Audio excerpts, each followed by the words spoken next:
નમસ્કાર, આપ જોઈ રહ્યા છો spark today news. Galteshwar Mahadev મંદિર પરિસરનો એક ભાગ જર્જરિત હાલતમાં છે અને ગમે ત્યારે ધરાશાયી થાય તેવા એંધાણ છે। ખેડા જિલ્લાનું ગળતેશ્વર, અહીં પ્રસિદ્ધ ધાર્મિક સ્થળ ગળતેશ્વર મહાદેવ મંદિર, જેના પરિસરનો આગળનો એક ભાગ જર્જરિત હાલતમાં છે।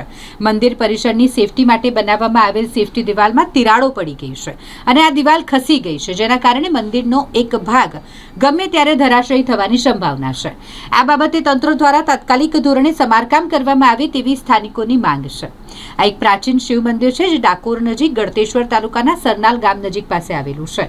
12મી સદીનું આ મંદિર તેની વિશિષ્ટ શૈલી માટે જાણીતું છે અને જેનો કેટલોક ભાગ જ્યારે જર્જરિત થઈ ગયો હોય અને ધરાશયી થવાની સંભાવના રહેલી હોય ત્યારે શ્રદ્ધાળુઓની માંગ છે કે તાત્કાલિક ધોરણે તેનું રિપેરિંગ કામ કરવામાં આવે।